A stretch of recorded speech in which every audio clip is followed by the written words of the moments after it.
চাঁচলে সোনার দোকানে ভয়াবহ ডাকাতির ঘটনার রেশ কাটতে না কাটতেই ফের মালদায় সোনার দোকানের ডাকাতির ঘটনা ঘটল সোমবার গভীর রাতে, যা কিনা ঘটেছে হবিবপুরের বুলবুল চণ্ডীতে। ওখানকার অরুণা মার্কেটে থাকা একটি সোনার দোকানে ডাকাতির ঘটনা ঘটায় দুষ্কৃতীরা। জানা গেছে রাত 1:30 নাগাদ 7-8 জনের একটি ডাকাত দল ওই ডাকাতির ঘটনা ঘটিয়েছে। তবে গভীর রাতে ওখানকার এক কাপড় ব্যবসায়ী হাটে যাবার জন্য নিজের দোকানে কাপড় নিতে যান।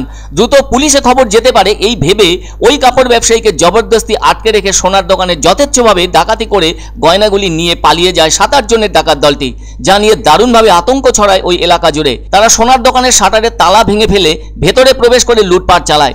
ডাকাতি করে পালিয়ে যাবার সময় তারা বোমা ছুঁড়তে থাকে। ওই ডাকাতির ঘটনায় স্বর্ণ ব্যবসায়ীর দাবি কয়েক লক্ষ টাকার সোনার উপর গয়না খোয়া গিয়েছে।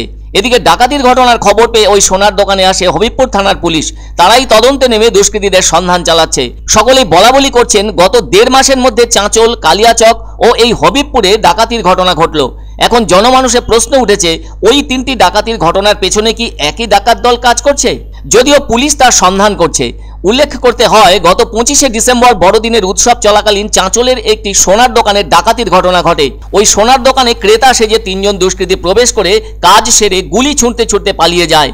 তাদের একজনের মাথায় হেলমেট ছিল আর বাকি 2 জন ঢুকেছিল সাধারণ হুডিস ও টুপি পরে। ঢুকেই সেদিন সোনার দোকানের কর্মীদের গান পয়েন্টে রেখে লুটপাট চালিয়েছিল দুষ্কৃতীরা। কয়েক সেকেন্ড পর ঢুকেছিল হেলমেট পরা আরও এক দুষ্কৃতী। শোকেস তছনছ করে নিয়ে যায় সমস্ত গয়না। সেই ডাকাতির ঘটনায় পুলিশ অবশ্য 2 জনকে গ্রেপ্তার করেছে। ওই ডাকাতির ঘটনায় সামনে এসেছিল বিহার যোগ।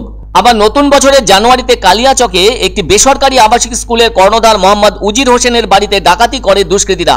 জানালার গ্রিল কেটে ভেতরে ঢুকে বাড়ির সদস্যদের আটকে রেখে প্রায় ঘণ্টাখানেক ধরে চলে লুটপাট। দুষ্কৃতীরা বন্দুক দেখিয়ে ওই বাড়ি থেকে 10 ভরি সোনা ও 1.5 লক্ষ টাকা নগদ নিয়ে চম্পট দিয়েছে। দলে ছিল 7 জন দুষ্কৃতী।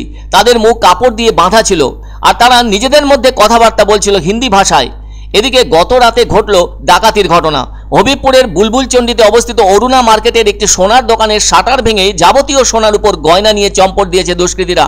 তবে যিনি ওই রাতের ঘটনার একজন প্রত্যক্ষদর্শী, তিনি হলেন ওই মার্কেটের একজন কাপড় ব্যবসায়ী। তাকে আটকে রেখে দুষ্কৃতীরা ওই ধরনের কাণ্ড ঘটিয়ে পালিয়ে যায়। 7-8 জনের দলটির কেউ ধরা পড়লে ওই ডাকাতির ঘটনার কিনারা করা সম্ভব হতে পারে। তবে হবিবপুর থানার পুলিশ পুরো ঘটনার তদন্তে নেমেছে। মনে রাখা দরকার, রাজ্যের বিভিন্ন জায়গায় সোনার দোকানে 2023 সালে ডাকাতির ঘটনা ঘটেছিল, যার মধ্যে অক্টোবরে 2টো, সেপ্টেম্বরে 2টো, আগস্টে 3টে, জুনে 1টি এবং মে মাসেও 1টি ডাকাতির ঘটনা ঘটেছিল। মোটামুটি 70,000 টাকা কেজি চাঁদি, ঠিক আছে।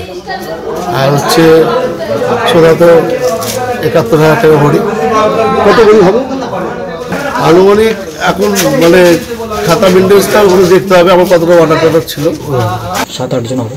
আমি তো তখন বাধা অবস্থা পড়েছিলাম, আওয়াজ শুনতে পেয়েছি, শুধু আওয়াজই শুনতে, আর কিছু পাইনি। আমাকে বেঁধে ফেলে দিয়েছে। ঘটনা বলতে পরে দেখলাম ওই সোনার দোকানে ভেঙে সব নিয়ে গেছে।